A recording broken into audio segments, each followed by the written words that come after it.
testing this joint now, the arthrokinematic movements of this joint. It'll be an anterior glide and a posterior glide, and we'll also test the medial and lateral glide. And while there may not actually be any adjunct abduction, the amount of abduction that occurs in this joint is significant, and when reduced will affect the biomechanics, so we'll test that. So for flexion and extension, we'll get hold of the ulnar by grabbing hold of the olecranon, like so, with the index finger, and reaching around and grabbing the rest of the ulnar here. The arm will be put onto the bed and stabilised against the bed with the other hand there.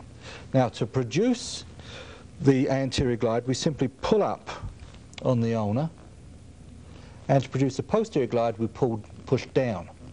So we're doing this. The problem is that these surfaces are fairly congruent, so in order to actually get a full glide on this, we have to allow the ulnar to rock as we do this technique. So if you watch my body, you'll see that while I'm pulling up on the ulnar for the anterior glide, I'll just side bend my body to produce that rocking movement, which will allow me to better assess the anterior glide. And for the posterior glide, I'll side bend the opposite direction for a posterior rock to better assess the posterior glide, like so. To test abduction, we'll keep the elbow in its resting position, about 70 degrees of flexion, stabilize the medial aspect of the ulnar, of the humerus rather, and come onto the radial head. And we're going to have to push through the radius to test this movement out. And we'll simply stabilize the humerus and glide the ulnar medially to test abduction, and then switch our grip around and glide it laterally to test adduction.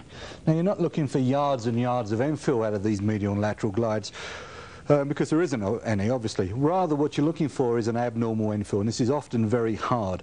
And it just indicates that the humerus isn't the ulnar isn't gliding medially and laterally as it should do, and so it's restricting either abduction or adduction, which in turn will restrict flexion and extension. If we look